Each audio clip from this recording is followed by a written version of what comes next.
بسم اللہ الرحمن الرحیم۔ پیش خدمت ہے کہانی امرو اور جادوگر طوطا۔ امرو یار سردار امیر حمزہ کے ساتھ ان کے خیمے میں بیٹھا تھا۔ ان دنوں چونکہ سردار امیر حمزہ اور شہنشاہ افراسیاب کی فوجوں کے درمیان خاموشی چھائی ہوئی تھی، اسی لیے وہاں ہر طرف امن ہی امن تھا۔ سردار امیر حمزہ امرو یار سے شہنشاہ افراسیاب کے ساتھ آئندہ پیش ہونے والی جنگوں کے بارے میں اکثر مشورے کرتے رہتے تھے، تاکہ آئندہ ایسی حکمت عملی اپنا سکیں جس سے ان کی فوج زیادہ سے زیادہ شہنشاہ افراسیاب کی فوج کو نقصان پہنچا سکے۔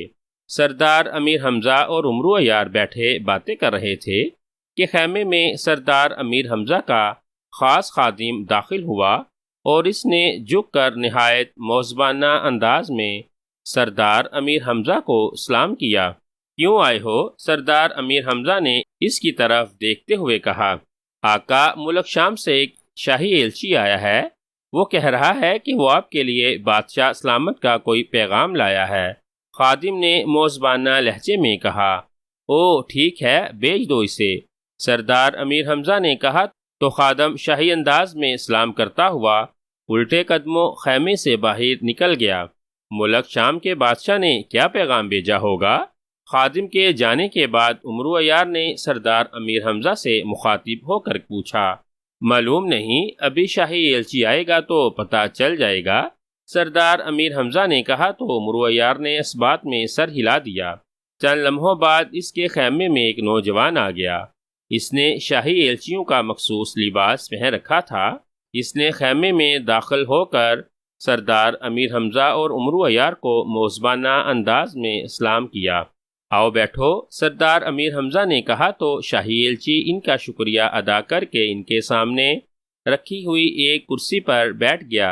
میرا نام حسن علی ہے آقا، میں آپ کے لیے ملک شام کے بادشاہ سلامت کا پیغام لایا ہوں، شاہی ایلچی نے موذبانہ لہجے میں کہا، اور ساتھ ہی اس نے لباس کی اندرونی جیب سے ایک شاہی خط نکال لیا۔ کیا پیغام ہے؟ سردار امیر حمزہ نے پوچھا تو شاہی ایلچی نے اٹھ کر دونوں ہاتھوں سے خط نہایت موذبانہ انداز میں ان کی طرف بڑھا دیا۔ سردار امیر حمزہ نے خط لیا جو ایک خوبصورت اور ریشمی کپڑے پر لکھا ہوا تھا۔ انہوں نے خط کھولا اور خط کی تحریر پڑھنے لگے۔ خط پڑھتے ہوئے ان کی پیشانی پر لاتعداد شکنیں سی پھیل گئی تھیں۔ اوہ، یہ تو واقعی بہت بری خبر ہے۔ خط پڑھنے کے بعد سردار امیر حمزہ نے ہونٹ بھینچتے ہوئے کہا، کیا ہوا آقا؟ کیا بری خبر ہے؟ امرو یار نے ان کی بات سن کر چونکتے ہوئے کہا، خود ہی پڑھ لو۔ سردار امیر حمزہ نے کہا اور خط امرو یار کو دے دیا۔ امرو ان سے خط لے کر پڑھنے لگا۔ خط سردار امیر حمزہ کے نام تھا، جس میں لکھا تھا کہ ان کی اکلوتی بیٹی شہزادی نیل رنگ کو ایک جادوگر لے گیا ہے۔ اس جادوگر کا نام کامش جادوگر ہے۔ وہ بے حد ظالم، بے رحم اور انتہائی خوفناک جادوگر ہے، جو خوبصورت اور حسین شہزادیوں کو اٹھا کر لے جاتا ہے اور زبردستی ان سے شادی کر کے انہیں ہلاک کر دیتا ہے۔ خط میں لکھا تھا کہ چند روز پہلے شہزادی نیل رنگ اپنی ماں کے ساتھ سوئی ہوئی تھی کہ اچانک وہاں ایک نہایت بد شکل اور خوفناک جادوگر نمودار ہوا۔ اس جادوگر نے ملکہ اور شہزادی کو آواز دے کر جگایا تھا۔ ایک اجنبی اور خوفناک شکل والے انسان کو دیکھ کر وہ دونوں گھبرا گئیں۔ اس سے پہلے کہ وہ چیخ کر کسی کو بتاتی، جادوگر نے ان پر ایسی پھونک ماری کہ ان کے دونوں کی زبانیں تالو سے چپک گئیں اور ان کے منہ سے کوئی آواز تک نہ نکل سکی تھی۔ تب اس جادوگر نے کہا، اس کا نام کامش جادوگر ہے اور وہ شہزادی نیل رنگ کو اپنے ساتھ لے جانے کے لیے آیا ہے، کیونکہ وہ شہزادی نیل رنگ کو پسند کرتا ہے اور اس سے شادی کرنا چاہتا ہے۔ اس جادوگر نے ملکہ سے یہ بھی کہا تھا کہ وہ دنیا کا سب سے بڑا جادوگر ہے۔ وہ شہزادی نیل رنگ کو اپنی جادو نگری میں لے جا رہا ہے، جہاں اس کے حکم کے بغیر ایک معمولی مکھی بھی نہیں جا سکتی۔ کامش جادوگر نے ملکہ کو صاف صاف بتا دیا تھا کہ وہ ہر ماہ بعد ایک خوبصورت لڑکی سے زبردستی شادی کرتا ہے اور پھر اسے ہلاک کر دیتا ہے۔ اسی لیے وہ اب شہزادی نیل رنگ کو بھول جائے۔ اگر کسی نے اس کے پیچھے آنے کی کوشش کی تو وہ اسے اپنے جادو سے فوراً ہلاک کر دے گا۔ اس کے علاوہ کامش جادوگر نے کہا تھا کہ آج سے ٹھیک 1 ماہ بعد جب وہ شہزادی نیل رنگ سے شادی کرے گا تو ایک بار پھر یہاں آئے گا۔ وہ شہزادی نیل رنگ کے تمام زیورات اور اس کے تمام لباس لے جائے گا۔ اس وقت تک ملکہ شہزادی کے تمام زیورات اور اس کے لباس یہاں جمع کر رکھے۔ اس کے بعد کامش جادوگر آگے بڑھا اور اس نے ایک بار پھر منتر پڑھا اور پھر اچانک کامش جادوگر اور شہزادی نیل رنگ کے جسم نیلے دھوئیں میں تبدیل ہو گئے۔ دوسرے لمحے نیلا دھواں غائب ہو گیا۔ اب وہاں نہ کامش جادوگر تھا اور نہ ہی شہزادی نیل رنگ، وہ دونوں غائب ہو چکے تھے۔ ان کے غائب ہوتے ہی ملکہ کی زبان کھل گئی۔ اس نے بری طرح سے چیخنا چلانا شروع کر دیا، جس پر سارا محل جاگ اٹھا تھا۔ ملکہ بھاگم بھاگ میرے کمرے میں آئی تھی۔ میں نے جب یہ سنا کہ کوئی جادوگر میری بیٹی کو اٹھا کر لے گیا تو غم و غصے سے میرا برا حال ہو گیا۔ ہم نے سارے محل کو چھان مارا لیکن شہزادی نیل رنگ کا کہیں پتہ نہ چل سکا۔ پھر میں نے سپہ سالاروں کو بلا کر پورے ملک میں سپاہی دوڑائے تاکہ وہ ملک کے کونے کونے میں کامش جادوگر کو تلاش کریں، لیکن وہ سب بھی ناکام رہے تھے۔ کئی روز تک کامش جادوگر اور شہزادی نیل رنگ کو تلاش کیا جاتا رہا مگر ان دونوں کا کہیں پتہ نہ چل سکا تھا۔ پھر وزیر اعظم کے کہنے پر میں نے شاہی نجومی کو طلب کیا کہ وہ علم نجوم سے معلوم کرے کہ کامش جادوگر اور شہزادی رنگ کہاں ہے۔ شاہی نجومی نے حساب لگایا لیکن وہ بھی نہ جان سکا کہ کامش جادوگر کہاں ہے اور شہزادی نیل رنگ کو کہاں لے گیا ہے۔ اس کے علم کے مطابق کامش جادوگر نے اپنی جادو نگری کے گرد جادوئی سیاہ پردے تان رکھے ہیں تاکہ کوئی اس کے بارے میں نہ جان سکے وہ کہاں رہتا ہے۔ البتہ شاہی نجومی نے یہ بتایا تھا کہ اگر اس سلسلے میں خواجہ عمرو یار کام کرے تو وہ نہ صرف کامش جادوگر کی جادو نگری میں پہنچ سکتا ہے بلکہ وہ اسے ہلاک کر کے اس کی قید سے شہزادی نیل رنگ کو بھی واپس لا سکتا ہے۔ میری سردار امیر حمزہ سے گزارش ہے کہ وہ اس سلسلے میں میری مدد کرتے ہوئے خواجہ عمرو یار سے بات کریں کہ وہ کامش جادوگر کی تلاش میں جائے اور جیسے بھی ممکن ہو اس کی قید سے میری بیٹی کو صحیح سلامت واپس لے آئے۔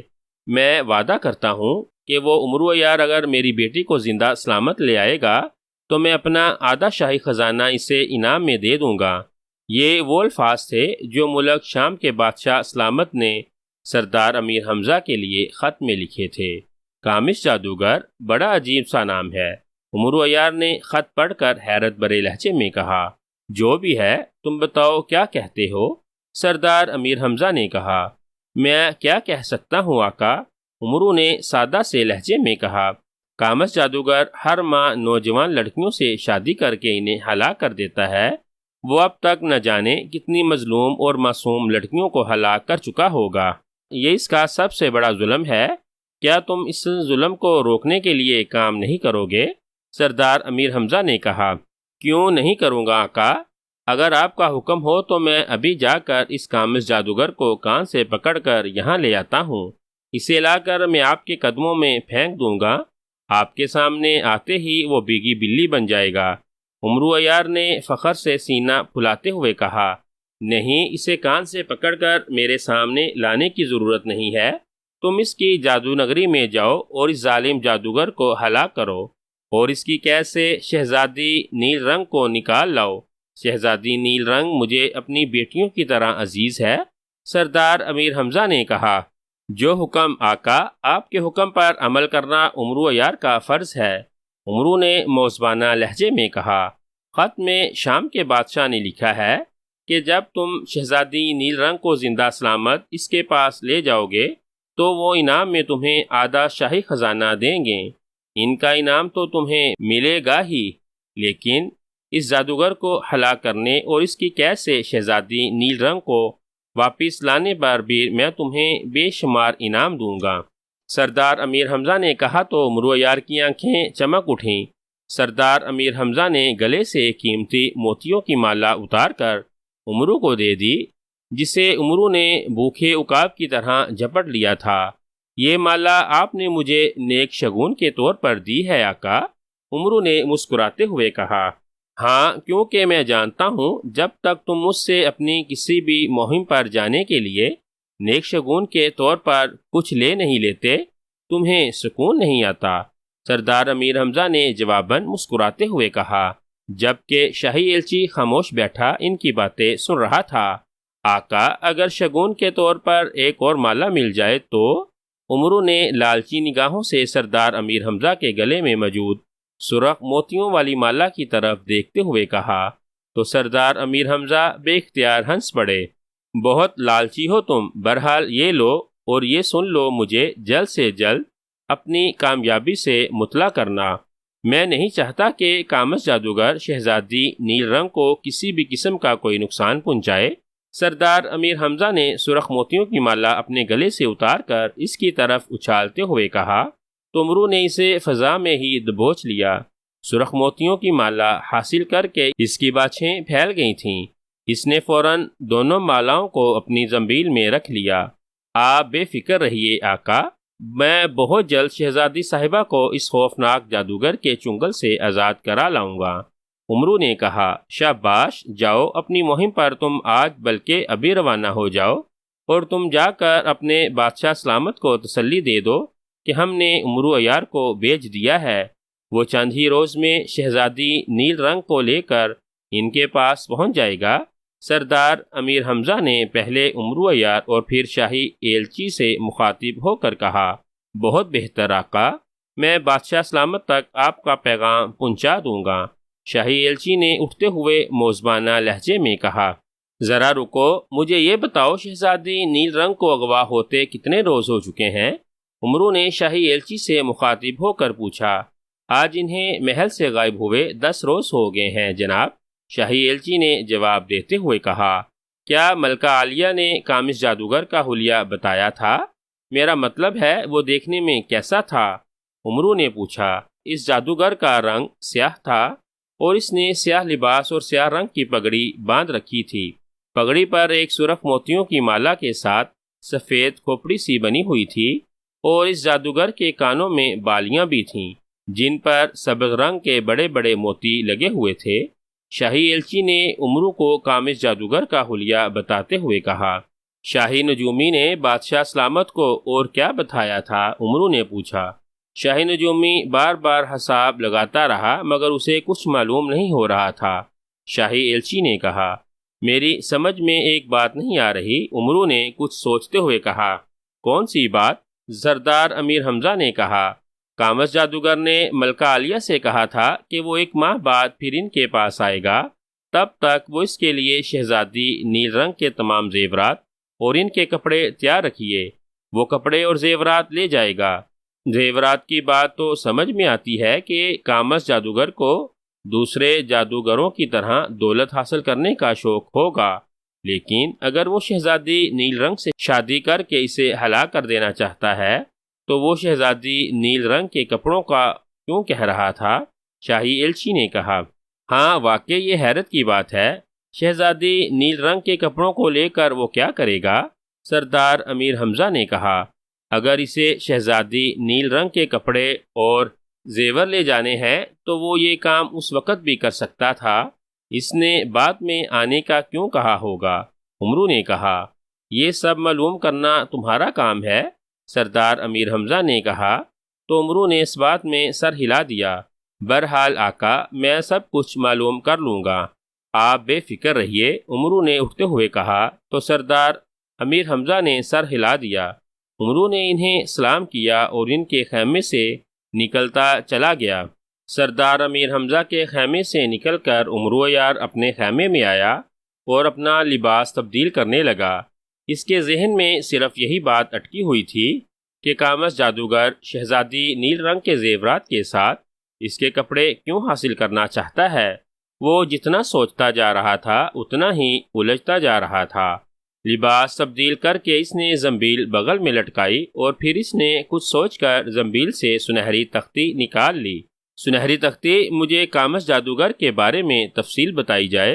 عمرو عیار نے سنہری تختی سے مخاطب ہو کر کہا، تو سنہری تختی میں چمک سی پیدا ہوئی اور اس پر سیاہ حروف پھیلتے چلے گئے۔ عمر عیار کو بتایا جاتا ہے کہ کامس جادوگر ایک ظالم، بے رحم اور انتہائی شیطان صفت جادوگر ہے جو واقعی ہر ماہ کسی نہ کسی ملک کی خوبصورت شہزادی کو اٹھا کر لے جاتا ہے اور اسے ایک ماہ اپنی قید میں رکھتا ہے، اور پھر ایک ماہ بعد وہ اپنی پہلی بیوی کو چھوڑ کر دوسری سے شادی کر لیتا ہے۔ اب تک وہ 10 ملکوں کی شہزادیوں کو اغوا اور ان سے زبردستی شادی کر چکا ہے۔ اس جادوگر نے یہاں سے لاکھوں میل ایک سنسان اور ویران وادی میں اپنی الگ جادو نگری بنا رکھی ہے، جہاں وہ اپنے خوفناک جادوگروں کی فوج کے ساتھ رہتا ہے۔ جادو نگری میں اس کا اپنا محل ہے جس کی حفاظت جنات کرتے ہیں۔ کامس جادوگر نے اپنی جادو نگری کے گرد سیاہ جادوئی پردہ تان رکھا ہے تاکہ کوئی جادوگر یا پراسرار علوم میں مہارت رکھنے والا اس کے بارے میں کچھ نہ جان سکے۔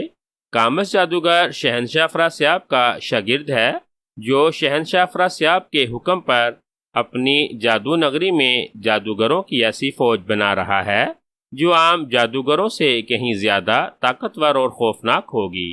ان جادوگروں کے ساتھ ایک ایک جن ہوگا جو اس جادوگر کی نہ صرف حفاظت کرے گا بلکہ اس کی طاقت بن کر ہمیشہ اس کے ساتھ رہے گا۔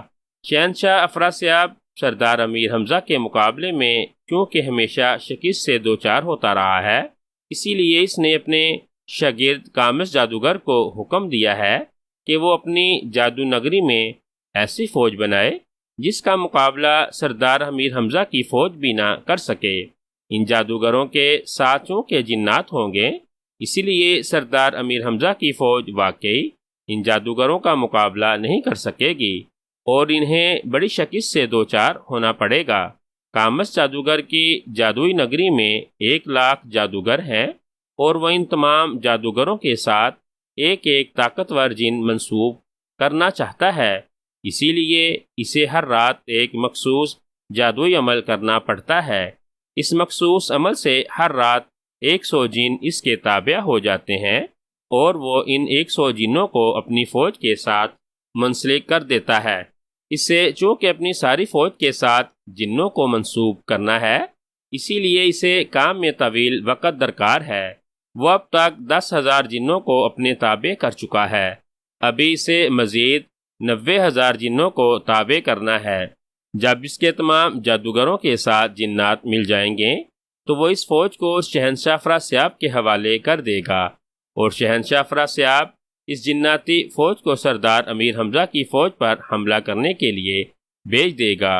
سنہری تختی پر لکھے ہوئے الفاظ پڑھ کر عمر عیار نے بے اختیار ہونٹ بھینچ لیے تھے۔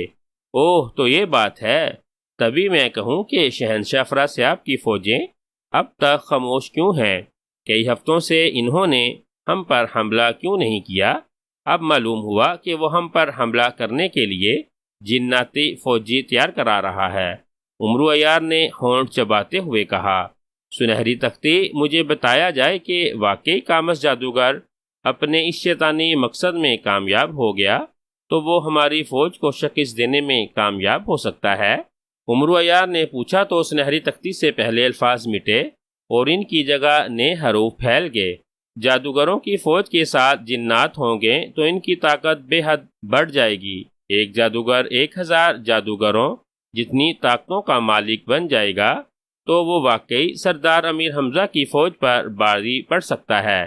سنہری تختی نے جواب دیا، اوہ، تم نے بتایا ہے کہ کامس جادوگر نے اب تک نہ صرف 1,000 جنات کو اپنے قبضے میں کیا ہے، وہ ہر روز 100 جنوں کو اپنے قابو میں کرتا ہے۔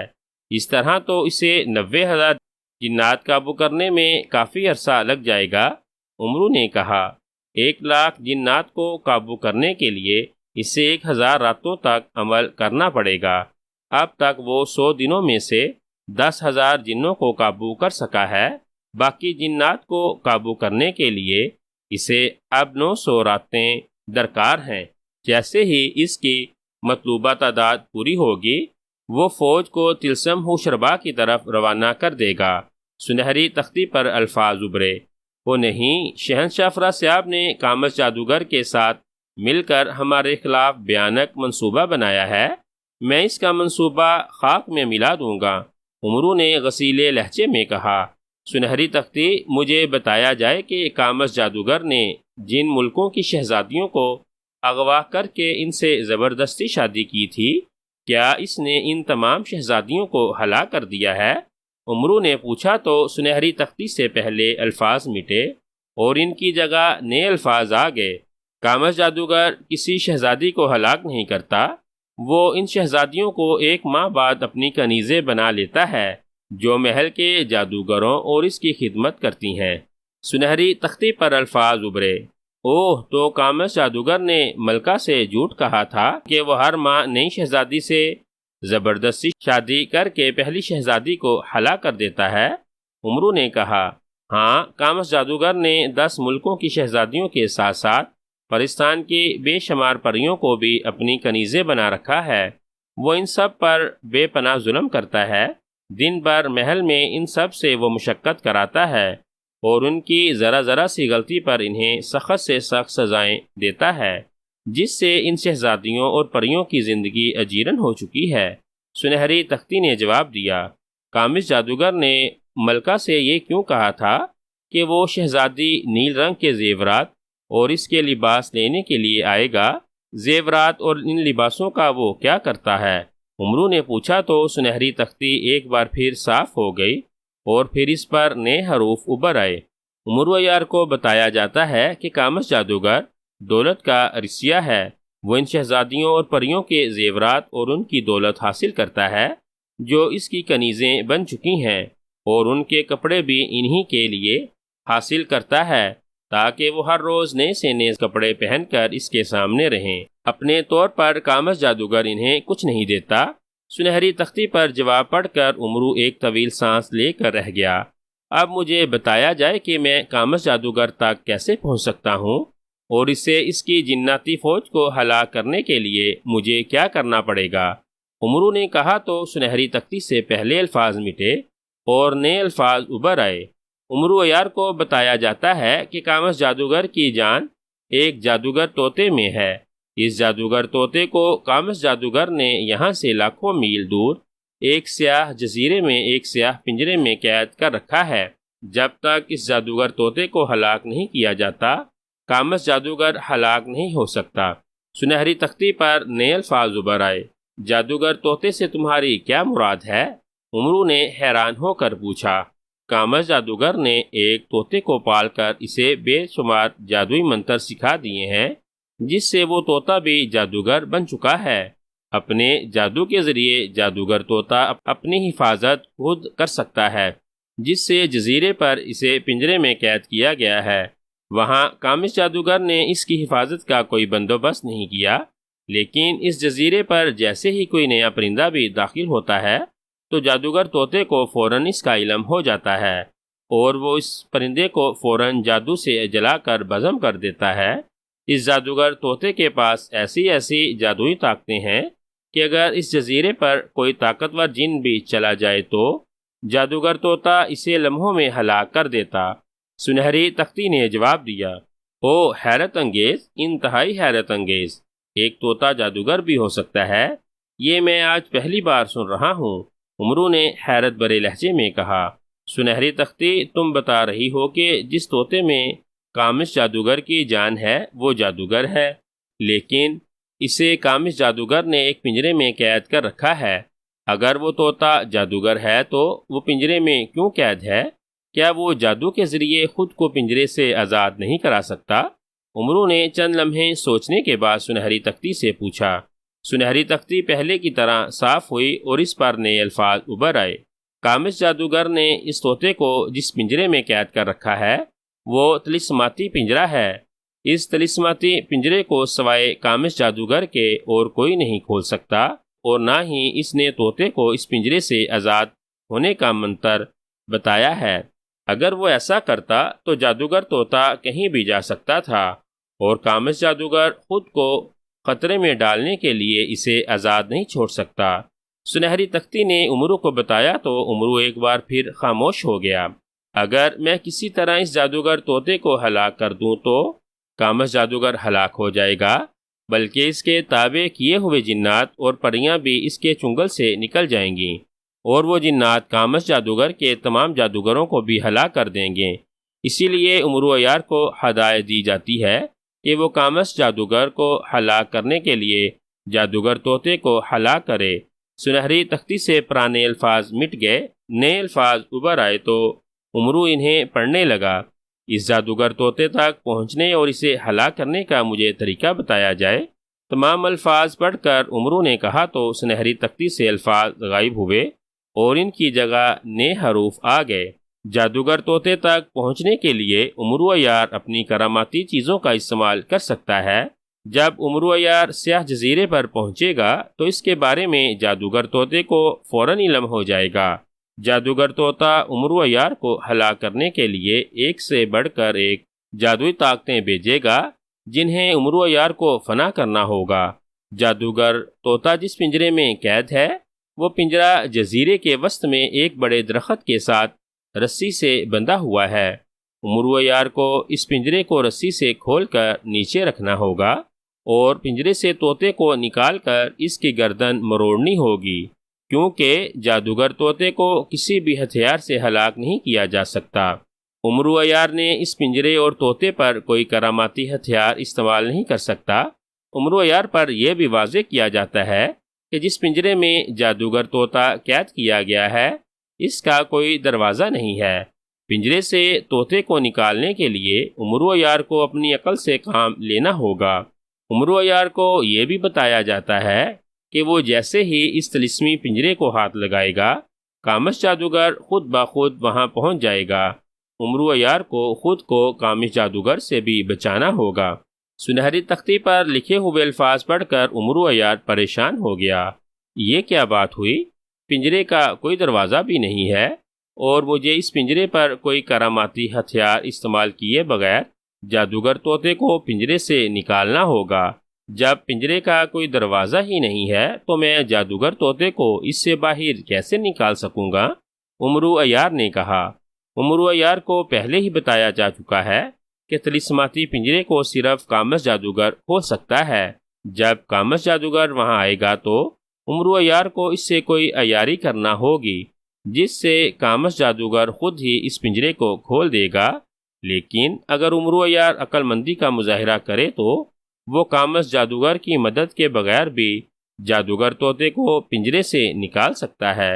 امرو کی بات کے جواب میں سنہری تختی سے پہلے الفاظ مٹ کر نئے الفاظ ابھر آئے تھے۔ ٹھیک ہے، میں سمجھ گیا ہوں، مجھے کیا کرنا ہے؟ اب مجھے ایک آخری بات بتائی جائے، کامس جادوگر کے پاس کتنی دولت ہے اور کیا میں اس دولت کو حاصل کر سکتا ہوں؟ امرو نے پوچھا۔ کامس جادوگر کے پاس بے شمار دولت ہے۔ اس دولت کو بھی امرو عیار کامس جادوگر سے عیاری سے ہی حاصل کر سکتا ہے۔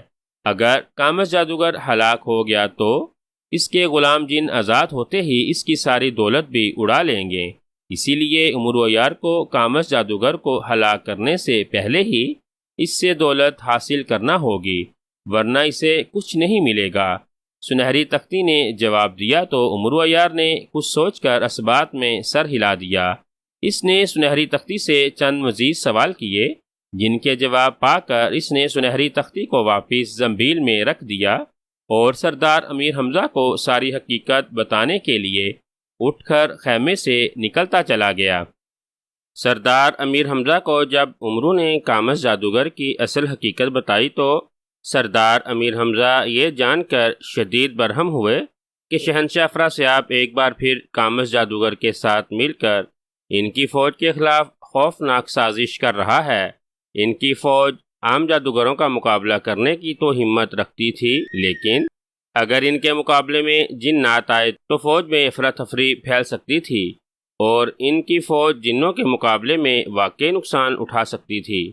اسی لیے انہوں نے امرو عیار کو حکم دیتے ہوئے کہا اسے کچھ بھی کرنا پڑے وہ کامس جادوگر کو ہر حال میں ہلاک کر دے گا، تاکہ اس کے ہلاک ہوتے ہی شہزادیوں کے ساتھ ساتھ پریاں اور جنات بھی آزاد ہو جائیں جنہیں کامس جادوگر نے اپنی کنیزیں اور غلام بنا رکھا ہے۔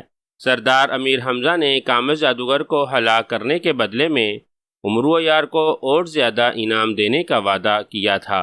عمرو یار نے بھی ان سے نیک شگون کے طور پر مزید 3 قیمتی مالیں لے لی تھیں۔ پھر وہ سردار امیر حمزہ کو سلام کر کے ان کے خیمے سے نکل گیا۔ اسبل سے اپنا مخصوص گھوڑا نکلوا کر وہ اس پر سوار ہوا اور لشکر سے کچھ دور ایک جنگل میں آ گیا۔ جنگل میں پہنچ کر عمرو نے زنبیل سے سنہری جوتیاں نکال کر پہنی اور پھر اس نے زنبیل سے سلیمانی چادر نکال کر کاندھوں پر ڈالی اور غائب ہو گیا۔ عمرو یار نے احتیاط کے طور پر زنبیل سے طلسم شکن انگوٹھی کے ساتھ ساتھ کئی کراماتی چیزیں نکال لی تھیں تاکہ جزیرے پر موجود جادوگر طوطا اس کے مقابلے پر کسی بھی جادوئی طاقت کو بھیجے تو اسے نقصان نہ پہنچا سکے۔ ان کراماتی چیزوں میں ایک سنہری کنگن تھا۔ اس کنگن کی موجودگی میں عمرو یار باری سے باری درخت اور بڑی سے بڑی چٹانوں کو آسانی سے اٹھا سکتا تھا۔ اس نے گلے میں سرخ نگینوں والی ایک مالا بھی پہن لی تھی۔ اس مالا کی وجہ سے اگر کوئی عمرو یار پر چھپ کر تیر بھی برساتا تو وہ تیر عمرو یار کو لگنے کی بجائے الٹے اس تیر چلانے والے کو جا لگتا تھا۔ اسی طرح عمرو یار نے اپنی پگڑی میں ایک زرد رنگ کا ہیرا چھپا لیا تھا۔ اس ہیرے کی خاصیت یہ تھی کہ عمرو یار دل ہی دل میں اسے حکم دیتا تو اس کے سامنے آنے والا طاقتور سے طاقتور جن بھی الٹا ہو کر ہوا میں لٹک سکتا تھا۔ طلسم شکن انگوٹھی کی وجہ سے عمرو یار پر کوئی جادو اثر نہیں کرتا تھا۔ عمرو یار کو جادوگر طوطے کے بارے میں جو کچھ بتایا گیا تھا اس کے لیے عمرو یار کو یہ سب تیاری کرنی بے حد ضروری تھی، کیونکہ جادوگر طوطا اس پر کسی بھی طریقے سے حملہ کر سکتا تھا۔ ہر طرح سے تیار ہو کر عمرو یار نے سنہری جوتیوں کو حکم دیا کہ اسے جادوگر طوطے کے سیاہ جزیرے پر پہنچا دیا جائے تو اچانک اس کے پیر زمین سے اٹھے اور فضا میں بلند ہوتے چلے گئے اور پھر وہ کافی بلندی پر آ کر غائبی حالت میں ایک طرف اڑتا چلا گیا۔ اس کا گھوڑا وہیں جنگل میں رہ گیا تھا۔ عمرو چونکہ مہم ختم کرنے کے بعد اسی جنگل میں آنا تھا، اسی لیے وہ جانتا تھا کہ اس کے آنے تک اس کا وفادار گھوڑا وہیں اس کا انتظار کرے گا، چاہے اسے واپس آنے میں کئی ماہ کیوں نہ لگ جائیں۔ سیاہ جزیرہ صرف نام کا ہی سیاہ تھا۔ اس جزیرے پر ہر طرف سبزہ ہی سبزہ پھیلا ہوا تھا۔ وہاں بے شمار درخت، پھول اور ہر طرف سبز گھاس اگی ہوئی تھی۔ اس سے جزیرہ ایک خوشنما باغ کا منظر پیش کرتا تھا۔ اس جزیرے پر چرند پرند نام کی کوئی چیز نہ تھی، یہاں تک کہ اس جزیرے پر زمین پر رینگنے والا ایک معمولی سا کیڑا بھی کہیں دکھائی نہیں دیتا تھا۔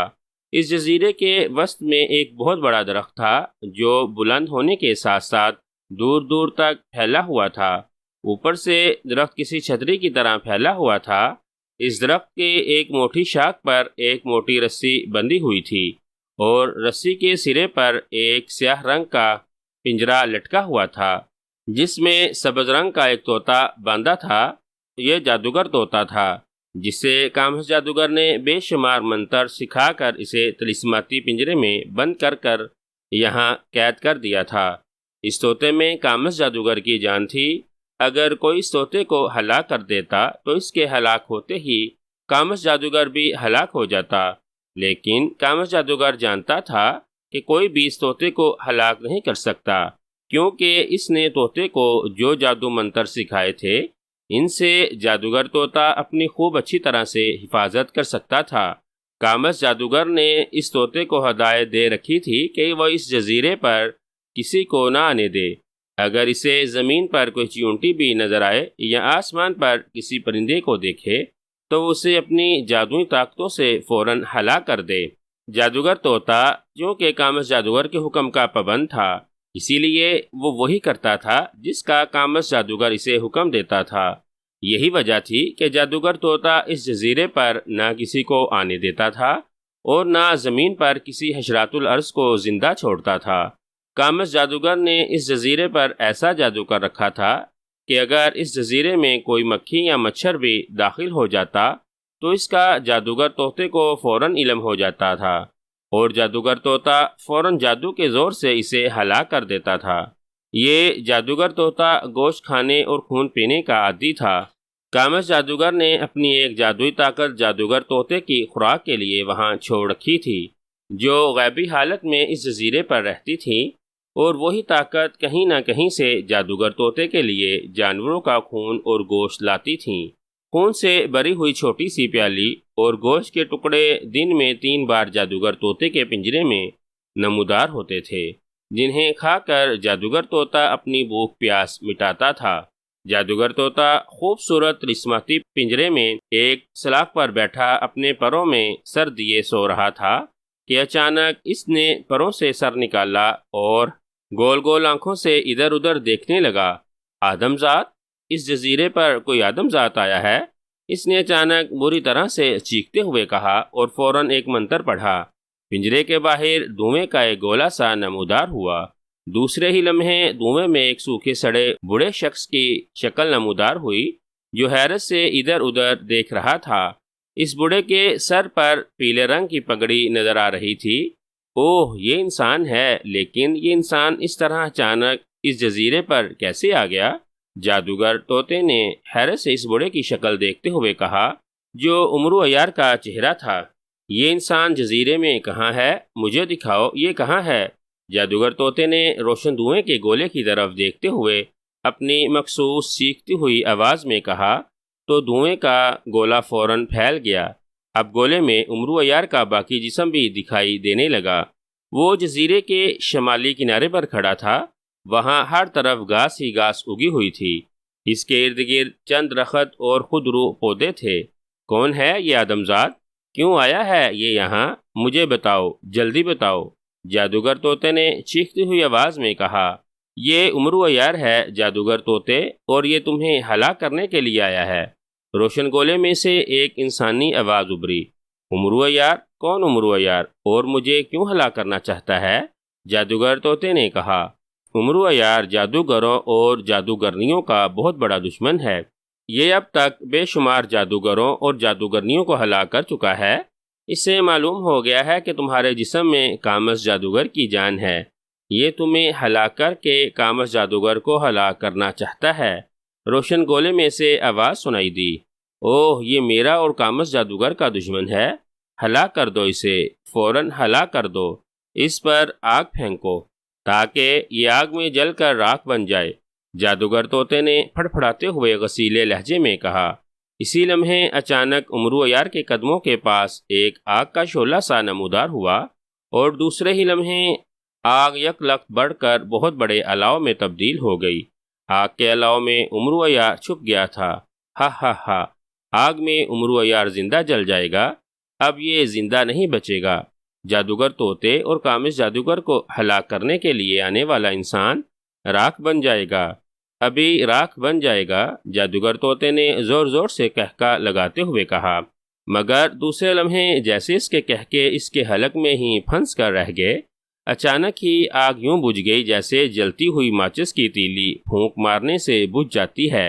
عمرو عیار اس جگہ یوں کھڑا نظر آ رہا تھا جیسے آگ نے اسے چھوا ہی نہ ہو۔ یہ آگ کیسے بجھ گئی اور یہ انسان زندہ کیوں ہے؟ یہ آگ میں جل کر راکھ کیوں نہیں ہوا؟ جادوگر طوطے نے بری طرح سے چیختے ہوئے کہا، اس انسان پر بھرپور وار کرو جادوگر طوطے، اگر تم نے اسے ہلاک نہ کیا تو یہ تمہارے پاس پہنچ جائے گا۔ روشن گولے سے جواباً ایک چیختی ہوئی آواز سنائی دی، میں اس پر بھرپور وار کروں گا، طوطے جادوگر نے چیختے ہوئے کہا۔ اس نے پھر منتر پڑھا۔ اس بار اچانک عمرو عیار کے ارد گرد لمبے لمبے سیاہ فام جن نمودار ہو گئے۔ ان جنوں کے سر گنجے تھے، ان کے جسموں پر سرخ رنگ کے لنگوٹ بندھے ہوئے تھے اور ان سب کے ہاتھوں میں تلواریں دکھائی دے رہی تھیں۔ عمرو عیار ان خوفناک سیاہ فام جنوں کو دیکھ کر اچھل پڑا۔ اس نے فوراً تھیلے سے ایک تلوار نکال لی تھی۔ ہلاک کر دو عمرو عیار کو، اس کے ٹکڑے ٹکڑے کر دو، جادوگر طوطے نے چیختے ہوئے کہا۔ اسی لمحے سیاہ فام جن حرکت میں آئے اور وہ تلواریں لے کر عمرو عیار پر ٹوٹ پڑے، مگر عمرو عیار نے فوراً اچھل کر ایک طرف چھلانگ لگاتے ہوئے ان سیاہ فام جنوں سے اپنی جان بچائی اور تلوار لے کر ان سیاہ فام جنوں کے مقابلے پر آ گیا۔ یہ کیا؟ یہ انسان تو سیاہ جنوں کے مقابلے پر اتر آیا ہے۔ جلدی کرو، اس کے ٹکڑے ٹکڑے کر دو، اسے ہلاک کر دو۔ جادوگر طوطے نے دھوئیں کے روشن گولے میں عمرو عیار کو سیاہ جنوں سے مقابلہ کرتے دیکھ کر بری طرح سے چیختے ہوئے کہا۔ سیاہ جنوں کی تلواریں گوندنے لگیں۔ ان جنوں کی تعداد 10 تھی۔ وہ ایک ساتھ اچھل اچھل کر عمرو عیار پر حملہ آور ہو رہے تھے۔ عمرو عیار بھی ان کے مقابلے پر جم گیا تھا۔ وہ نہ صرف ادھر ادھر چھلانگیں لگا کر خود کو ان سیاہ جنوں کے حملوں سے بچا رہا تھا، بلکہ اچھل اچھل کر ان پر حملے بھی کر رہا تھا۔ پھر اچانک جادوگر طوطے نے عمرو عیار کی تلوار ایک جن کے پہلو میں گھستے دیکھی۔ جیسے ہی سیاہ جن کے پہلو میں تلوار گھسی، ایک شعلہ سا چمکا اور سیاہ جن یک لخت جل کر راکھ بنتا چلا گیا۔ اوہ، یہ کیا! اس انسان نے تو میرے طاقتور سیاہ جن کو بھی ہلاک کر دیا ہے۔ کون ہے یہ سیاہ جن؟ اسے ہلاک کیوں نہیں کر پا رہے؟ جادوگر طوطے نے کہا۔ عمرو عیار نے دوسرے جن کو بھی تلوار ماری تو اس جن کا بھی پہلے جن جیسا ہی حشر ہوا۔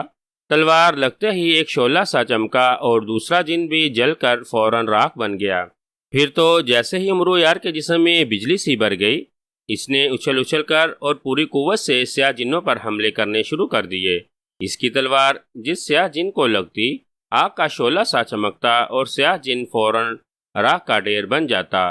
چند ہی لمحوں میں 10 کے 10 سیاہ جن عمرو عیار کے ہاتھوں راکھ کا ڈھیر بن گئے، فنا ہو گئے۔ سیاہ جن فنا ہو گئے۔ عمرو عیار نے میرے طاقتور 10 جنوں کو فنا کر دیا۔ روکو اسے، فوراً روکو، یہ میری طرف آ رہا ہے۔ جادوگر طوطے نے 10 کے 10 جنوں کو فنا ہوتا دیکھ کر زور زور سے چیختے ہوئے کہا۔ پھر اس نے ایک منتر پڑھا تو اچانک آسمان سے عمرو عیار پر جیسے آگ کی بارش ہونے لگی۔ آسمان سے بڑے بڑے شعلے آ کر اس کے ارد گرد گر رہے تھے۔ شعلے زمین پر گرتے اور فوراً سیاہ سرخ اور نیلے رنگ کے بڑے بڑے ناگ بن جاتے۔ یہ دیکھ کر جادوگر طوطے نے عمرو عیار کو بری طرح سے بکھلاتے دیکھا، جیسے وہ ان خوفناک ناگوں کو دیکھ کر بری طرح سے ڈر گیا ہو۔ اب عمرو عیار نہیں بچ سکتا۔ ان میں سے کسی ایک ناگ نے عمرو عیار کو کاٹ لیا تو وہ ایک لمحے میں ہی ہلاک ہو جائے گا۔ جادوگر طوطے نے خوش ہوتے ہوئے کہا۔ پھر اس نے ایک ساتھ کئی ناگوں کو عمرو عیار پر حملہ کرتے دیکھا۔ سنہری جوتیوں نے عمرو عیار کو سرسبز جزیرے پر پہنچایا تو عمرو عیار اس قدر خوبصورت جزیرے کو دیکھ کر حیران رہ گیا۔ وہ سمجھ رہا تھا کہ اس جزیرے کو سیاہ جزیرہ کہا جاتا ہے، وہاں ہر طرف سیاہی ہی سیاہی پھیلی ہوگی، مگر جزیرہ سرسبز اور پھولوں سے بھرا ہوا تھا۔ جگہ جگہ درخت تھے اور زمین پر جیسے سبز گھاس کا قالین سا بچھا ہوا تھا۔ عمرو عیار نے زمین پر آتے ہی کاندھوں سے سلیمانی چادر اتار دی اور اس نے پیروں سے سنہری جوتیاں بھی اتار کر ان کی جگہ عام جوتیاں پہن لی۔ عمرو عیار چند لمحے حیرانی سے ادھر ادھر دیکھتا رہا، پھر آگے بڑھنے ہی لگا تھا کہ اچانک اس کے قدموں کے قریب ایک زوردار دھماکہ ہوا اور وہاں آگ کا ایک شعلہ سا چمکا۔ دوسرے ہی لمحے آگ کا شعلہ پھیل کر آگ کے الاؤ میں تبدیل ہوتا چلا گیا۔ اس الاؤ میں عمرو عیار کا سارا جسم چھپ گیا تھا۔ ایک لمحے کے لیے آگ دیکھ کر عمرو عیار بکھلا گیا۔ جب اسے آگ کی تپش محسوس نہ ہوئی اور آگ نے اسے کوئی نقصان نہ پہنچایا تو اس کے چہرے پر سکون چھا گیا۔ عمرو عیار نے چونکہ طلسم شکن انگوٹھی پہن رکھی تھی، اسی لیے اس آگ کا اس پر کوئی اثر نہیں ہو رہا تھا۔ آگ چند لمحے بھڑکتی رہی، پھر یک لخت بجھ گئی۔ آگ نے واقعی عمرو عیار کو کوئی نقصان نہیں پہنچایا تھا۔ آگ بجھتے دیکھ کر عمرو عیار کے ہونٹوں پر بے اختیار مسکراہٹ پھیل گئی۔ تو جادوگر طوطے کو میری آمد کا علم ہو گیا ہے، عمرو نے بڑبڑاتے ہوئے کہا۔ وہ آگے بڑھا ہی تھا کہ اس کے ارد گرد بے شمار جماکے ہوئے اور اس کے سامنے لمبے لمبے سیاہ فام جن نمودار ہو گئے۔ ان جنوں کے سر گنجے تھے اور انہوں نے سرخ رنگ کے لگوٹ پہن رکھے تھے۔ ان کے ہاتھوں میں تلواریں تھیں اور ان کی تعداد 10 تھی۔ ان جنوں کو دیکھ کر عمرو نے فوراً زنبیل سے تلوار حیدری نکال کر ہاتھ میں لے لی۔ اسی لمحے سیاہ جن حرکت میں آئے اور وہ اچھل کر عمرو عیار پر جپٹ پڑے۔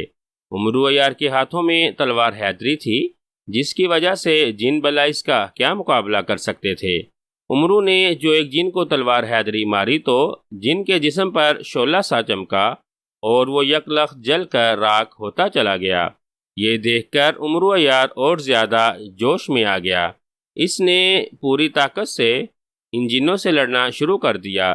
چند ہی لمحوں میں اس نے ان 10 کے 10 سیاہ جنوں کو فنا کر دیا تھا۔ ان جنوں کو ہلاک کرنے کے لیے عمرو عیار کو زیادہ محنت نہیں کرنا پڑی تھی، اور تلوار حیدری کے ایک ہی وار سے سیاہ جن جل کر راکھ ہو جاتے تھے۔ خدا کی پناہ، یہ جادوگر طوطا تو واقعی بہت بڑا شیطان ہے، ایک سے بڑھ کر ایک حملے کر رہا ہے، عمرو عیار نے منہ بناتے ہوئے کہا۔ وہ ایک بار پھر آگے بڑھنے لگا، مگر ابھی وہ تھوڑی ہی دور گیا ہوگا کہ اچانک زور زور سے کڑاکے ہوئے تو عمرو عیار بے اختیار اچھل پڑا۔ اچانک آسمان سے اس کے ارد گرد شعلوں کی برسات ہونا شروع ہو گئی تھی۔ جیسے ہی کوئی جلتا ہوا شعلہ نیچے آ کر گرتا، ایک جماکہ سا ہوتا اور شعلہ یک لک سیاہ سرخ یا نیلے رنگ کا ناگ بن جاتا۔ دیکھتے ہی دیکھتے وہاں سیاہ، سرخ اور نیلے رنگوں کے ناگ ہی ناگ دکھائی دینے لگے۔ ان ناگوں کو دیکھ کر عمرو عیار ایک لمحے کے لیے بکھلا گیا۔ اسی لمحے ناگ برق رفتاری سے عمرو عیار کی طرف بڑھے۔ ناگ اچانک اچھلے اور اڑتے ہوئے عمرو کی طرف آئے، جیسے ہی وہ عمرو کو ڈسنا چاہتے ہوں، لیکن جیسے ہی وہ اڑتے ہوئے عمرو کے قریب آئے، یک لخت انہیں زوردار جھٹکا لگا اور وہ پلٹ کر اسی طرح اڑتے ہوئے دور جا گرے۔ عمرو عیار نے گلے میں سرخ موتیوں کی جو مالا پہن رکھی تھی، اس کے اثر کی وجہ سے ناگ واپسی پلٹ جاتے تھے۔ ناگ اچھل اچھل کر عمرو عیار پر جپٹ رہے تھے، مگر ان میں سے کوئی ناگ بھی عمرو کو چھو نہیں سکا تھا۔ جب کافی دیر گزر گئی اور کوئی ناگ عمرو کو ڈسنے میں کامیاب نہ ہو سکا تو اچانک ان ناگوں میں تیز روشنی سی چمکی اور ان ناگوں نے یک لخت پھیل کر بڑے بڑے اور انتہائی طاقتور دیوں کا روپ دھار لیا۔ ان دیوں کے رنگ بھی سیاہ، سرخ اور نیلے تھے، اور ان کے قد عمرو عیار سے کہیں بڑے تھے۔ ان کے سامنے عمرو عیار بچہ معلوم ہو رہا تھا۔ دیو عمرو عیار کو دیکھ کر خوفناک آواز میں داڑنے اور چنگاڑنے لگے۔ پھر وہ عمرو عیار کی طرف بڑھے تو عمرو عیار نے فوراً پگڑی میں چھپے ہوئے ہیرے کو حکم دیا کہ ان دیوں کو فوراً الٹا لٹکا دیا جائے۔ اس کا حکم دینا تھا کہ اچانک ان دیوں کو جسموں کو زوردار جھٹکے لگے اور وہ اچھل اچھل کر فضا میں گھومتے ہوئے ہوا میں الٹے لٹکتے چلے گئے۔ دیکھتے ہی دیکھتے سارے کے سارے دیو یوں فضا میں الٹے لٹکنے لگے جیسے کسی نے ان کے پیروں کو باندھ کر فضا میں الٹا لٹکا دیا ہو۔ دیو خوفناک انداز میں دھاڑنے لگے، اب ساری عمر تم سب کو اسی طرح الٹا رہنا ہوگا، تم کبھی اپنی مرضی سے سیدھے نہیں ہو سکو گے۔ عمرو عیار نے مسکراتے ہوئے کہا اور آگے بڑھنے لگا۔ دیو چیختے ہوئے ہاتھ بڑھا بڑھا کر عمرو عیار کو پکڑنے کی کوشش کر رہے تھے، مگر وہ فضا میں کافی بلندی پر تھے، ان کے ہاتھ عمرو تک پہنچ ہی نہیں رہے تھے۔ عمرو عیار اطمینان بھرے انداز میں ان کے نیچے سے نکلتا جا رہا تھا۔ پھر جیسے ہی عمرو عیار ان دیوں سے دور ہو گیا، اچانک الٹے لٹکے ہوئے دیوں کے جسموں میں آگ بھڑک اٹھی اور وہ اسی حالت میں جلنے لگے اور فضا ان دیوں کی خوفناک چیخوں سے بری طرح سے گونج اٹھی، مگر عمرو نے ان کی طرف توجہ نہ دی اور زنبیل سے ایک چھوٹی سی سرخ رنگ کی گیند نکال کر زمین پر ڈال دی۔ سرخ گیند، میرے جادوگر طوطے کے پنجرے تک رہنمائی کرو، عمرو نے سرخ گیند سے مخاطب ہو کر کہا تو گیند زمین پر لڑکنے لگی۔ یہ دیکھ کر عمرو عیار اس کے پیچھے پیچھے چلنے لگا۔ گیند درختوں کے پیچھے سے ادھر ادھر لڑکتی ہوئی تیزی سے آگے بڑھتی جا رہی تھی۔ عمرو نے اس گیند کے پیچھے چلتے ہوئے تلوار حیدری زنبیل میں رکھ لی تھی۔ ابھی وہ تھوڑی ہی دور گیا تھا کہ اچانک زوردار گڑگڑاہٹ کی آواز کے ساتھ اس نے ایک درخت کو ٹوٹ کر گرتے دیکھا۔ درخت اچانک درمیان سے ٹوٹ کر اس پر آ گرا تھا۔ عمرو نے ہاتھ بڑھا کر اس درخت کا تنا پکڑ لیا۔ بھاری بھرکم درخت اس کے ہاتھ پر یوں رک گیا جیسے اس کا معمولی سا بھی وزن نہ ہو۔ اس بھاری درخت کو عمرو نے طلسماتی کنگن کی طاقت سے روک لیا تھا۔ اگر اس نے کنگن نہ پہنا ہوتا تو درخت اس پر گر کر اس کا سرما بنا ڈالتا۔ درخت کے تنے کو پکڑتے ہی عمرو نے اسے پوری قوت سے ایک طرف اچھال دیا۔ وہ یوں آگے بڑھتا جا رہا تھا، اس کے ارد گرد موجود درخت ٹوٹ ٹوٹ کر اس پر گر رہے تھے، لیکن عمرو عیار ان درختوں کو راستے میں ہی روک کر دور پھینک دیتا تھا۔ مسلسل اور کافی دیر چلتے رہنے کے بعد آخر کار عمرو عیار ایک ایسے درخت کے پاس پہنچ گیا جس کی ایک موٹی شاخ پر ایک نہایت خوبصورت پنجرا لٹک رہا تھا۔ اس پنجرے میں سبز رنگ کا طوطا اسے صاف دکھائی دے رہا تھا جو گول گول اور سرخ آنکھوں سے عمرو عیار کو گور رہا تھا۔ پنجرے تک پہنچتے ہی سرخ گیند غائب ہو کر عمرو عیار کی زنبیل میں چلی گئی تھی۔ تو تم آخر پہنچ ہی گئے ہو عمرو عیار، جادوگر طوطے نے عمرو عیار کو گورتے ہوئے کہا۔ عمرو قدم بڑھاتا ہوا اس کے قریب آ گیا۔ ہاں میں آ گیا ہوں، تم جادوگر طوطے ہی ہو نا؟ عمرو نے کہا۔ ہاں میں جادوگر طوطا ہوں۔ تم یہاں آ تو گئے ہو لیکن یہاں سے زندہ بچ کر واپس نہیں جا سکو گے، جادوگر طوطے نے آنکھیں مٹکاتے ہوئے کہا۔ بہت خوب، خاصے تیز ہو۔ اپنے اس قدر جادوئی وار ناکام ہوتا دیکھ کر بھی اب تم یہ خواب دیکھ رہے ہو کہ تم مجھے ہلاک کر دو گے، عمرو نے اس کے پنجرے کے قریب آتے ہوئے کہا۔ تم میری طاقتوں سے واقف نہیں ہو عمرو عیار، میں نے ابھی تم پر صرف ہلکے پھلکے وار کیے ہیں، اب میں تم پر اس قدر طاقتور وار کروں گا کہ تمہاری ہڈیاں بھی سرما بن جائیں گی، جادوگر طوطے نے غصے سے چیختے ہوئے کہا۔ اچھا تو پھر دیر کیوں کر رہے ہو؟ کرو وار، عمرو نے اس کا مذاق اڑانے والے انداز میں کہا۔ ضرور، لو سنبھلو، جادوگر طوطے نے کہا۔ اس کی آنکھیں ایک لمحے کے لیے چمکیں اور دوسرے لمحے عمرو عیار کے عین سر پر ایک زوردار کڑاکا ہوا۔ عمرو نے چونک کر اوپر دیکھا اور پھر اس کی آنکھیں پھیل گئیں۔ عمرو عیار کے عین سر پر ایک بہت بڑی چٹان نمودار ہوئی تھی۔ چٹان اتنی بڑی تھی کہ ایک لمحے کے لیے عمرو عیار کی آنکھیں پھیل گئی تھیں، دوسرے لمحے چٹان بجلی کی سی تیزی سے عین عمرو پر گرتی نظر آئی۔ اس سے پہلے کہ عمرو عیار ادھر ادھر چھلانگ لگا کر خود کو اس چٹان سے بچاتا، چٹان اس کے سر پر آ گئی۔ پھر ایک زوردار دھماکہ ہوا اور چٹان فضا میں ہی ریزہ ریزہ ہو کر بکھر گئی۔ ایک لمحے کے لیے عمرو عیار کا سارا جسم جیسے دھول میں چھپ گیا تھا۔ جادوگر طوطے نے اچانک اور نہایت خوفناک وار کیا تھا۔ یہ عمرو عیار کی پگڑی میں چھپے ہوئے ہیرے کا کمال تھا کہ چٹان اس کے قریب آتے ہی یوں دھماکے سے ریزہ ریزہ ہو کر بکھر گئی تھی۔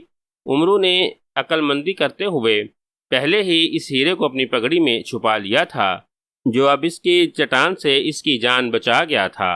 او نہیں، تم پھر بچ گئے ہو؟ ٹھہرو، اب دیکھتا ہوں کہ اب تم کیسے بچتے ہو، جادوگر طوطے نے دھول چھٹتے ہی عمرو کو وہاں زندہ سلامت دیکھ کر غراتے ہوئے کہا۔ تمہارا کوئی وار مجھ پر کارگر نہیں ہوگا جادوگر طوطے، البتہ تمہاری موت میرے ہاتھوں طے ہے، اس بار عمرو نے بھی غصے میں آتے ہوئے کہا۔ جادوگر طوطے کے مسلسل اور خوفناک جادوئی واروں نے اسے بھی غصہ دلا دیا تھا۔ ابھی معلوم ہو جاتا ہے، ذرا پلٹ کر تو دیکھو، موت تمہارے پیچھے کھڑی ہے، جادوگر طوطے نے کہا۔ تو عمرو عیار نے بجلی کی سی تیزی سے پلٹا اور پھر اس کے چہرے پر تناؤ سا آ گیا۔ اس کے عقب میں ایک لمبا تڑنگا اور نہایت طاقتور جن کھڑا تھا۔ اس جن کا قد ان لمبے اور طاقتور دیووں سے کہیں بڑا تھا جن کا عمرو نے مقابلہ کیا تھا۔ وہ گوشت کا پہاڑ معلوم ہو رہا تھا۔ اس جن کا چہرہ بھی بے حد خوفناک تھا۔ جن کا رنگ سرخ تھا اور اس کی بڑی بڑی آنکھیں بے حد زرد تھیں۔ اس جن کے ہاتھ میں بے حد بڑی اور بھاری تلوار تھی جس کا وزن کسی بھی طرح سے 100 من سے کم نہ تھا۔ او نہیں، تو اب تم اس جن کو میرے مقابلے پر لے آئے ہو، عمرو عیار نے غرا کر کہا۔ اس نے فوراً زنبیل سے عوج بن عنق کی تلوار نکال لی۔ اس تلوار کا وزن بھی 100 من سے زیادہ تھا، لیکن یہ تلوار چونکہ عمرو عیار کے پاس تھی اور اس تلوار کو مشکل وقت میں استعمال کرنے کی اجازت تھی، اسی لیے عمرو نے اس تلوار کو عام تلوار کی طرح سے پکڑ رکھا تھا جس کا اسے ذرا بھی وزن محسوس نہ ہو رہا تھا۔ یہ سرخ جن ہے، یہ تمہارے ٹکڑے ٹکڑے کر دے گا عمرو عیار، جادوگر طوطے نے چیختے ہوئے کہا۔ او نہیں، عمرو نے نفرت سے ہنکارا پڑا۔ سرخ جن، آگے بڑھو اور اس اعظم داد کے ٹکڑے ٹکڑے کر دو، جادوگر طوطے نے تیز آواز میں چیختے ہوئے کہا۔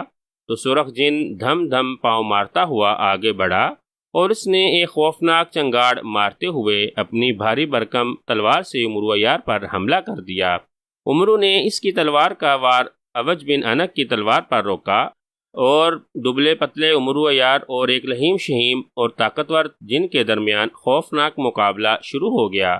سرخ جن نہایت خوفناک انداز میں امرو عیار پر تلوار سے وار کر رہا تھا۔ امرو عیار نہ صرف اچھل اچھل کر خود کو اس کے حملوں سے بچا رہا تھا بلکہ سرخ جن پر جواباً وار بھی کر رہا تھا۔ اوج بن انک کی تلوار کی وجہ سے سرخ جن کو امرو عیار کا مقابلہ کرتے ہوئے شدید مشکل ہو رہی تھی۔ یہ کیا کر رہے ہو سرخ جن؟ تم ایک معمولی آدمزاز کو ہلاک کرنے میں اتنا وقت لگا رہے ہو؟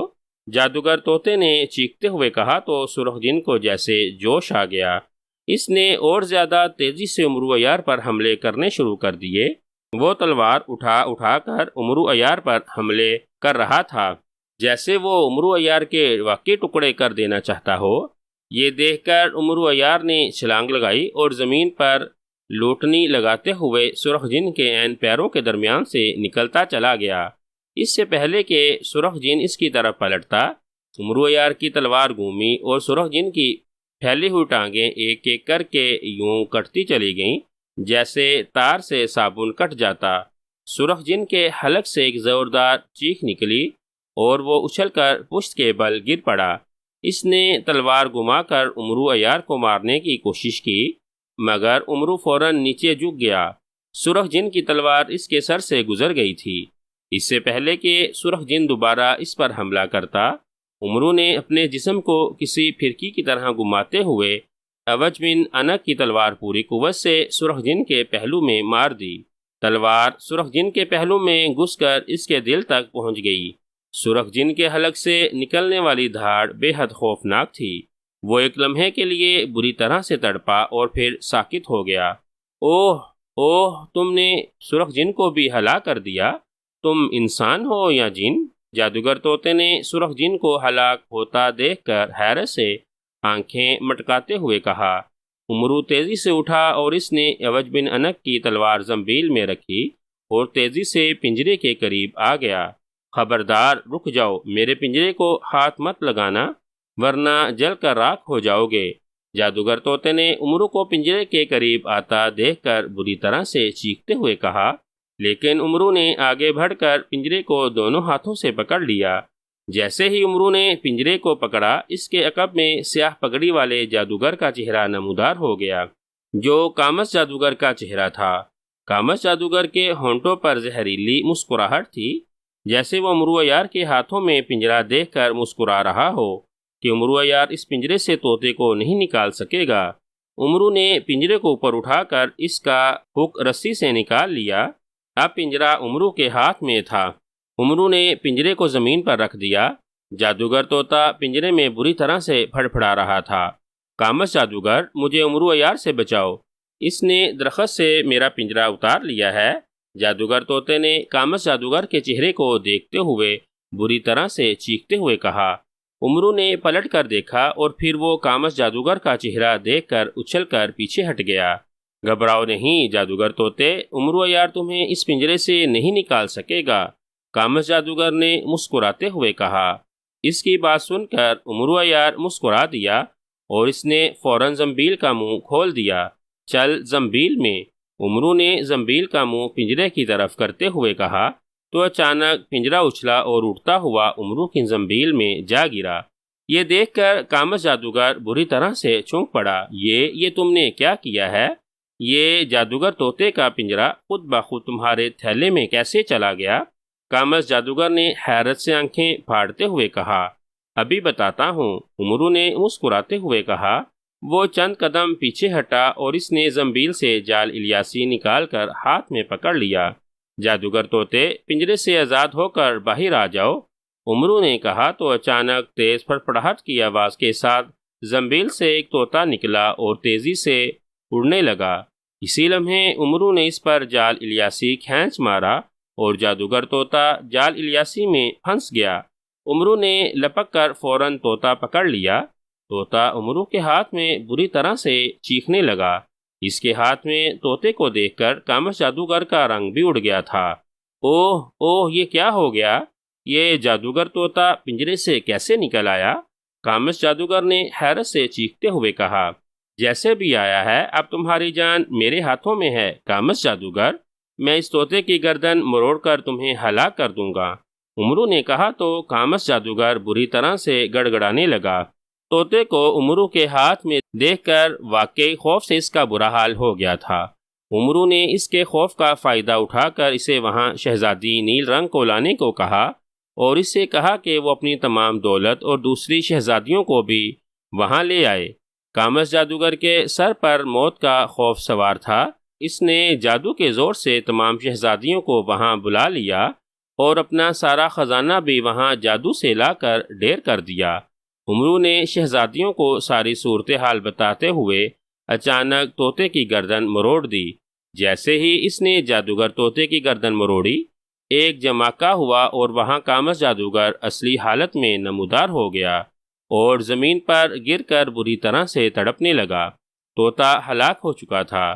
اس کے ہلاک ہوتے ہی کامس جادوگر بھی ہلاک ہو گیا۔ امرو عیار نے جادوگر طوطے کی لاش ایک طرف پھینکی اور کامس جادوگر کا خزانہ اٹھانے میں مصروف ہو گیا۔ وہ خوش تھا کہ اس نے ایک ظالم جادوگر کو بھی ہلاک کر دیا ہے اور اس کا بڑا خزانہ بھی حاصل کر لیا ہے۔ اس کے علاوہ اس کے سامنے 10 ملکوں کی شہزادیاں تھیں جنہیں وہ ان کے ملکوں میں صحیح سلامت پہنچا کر ان ملکوں کے بادشاہوں سے بھی بے پناہ انعام حاصل کر سکتا تھا، اور سردار امیر حمزہ نے تو پہلے ہی اسے انعام دینے کا وعدہ کر لیا تھا۔ اسی لیے امرو عیار کی خوشی تگنی چگنی ہو گئی تھی۔ اس نے خزانہ سمیٹ کر 10 کی 10 شہزادیوں کو زنبیل میں ڈالا اور سنہری جوتیاں پہن کر سردار امیر حمزہ کے لشکر کی طرف اڑتا چلا گیا۔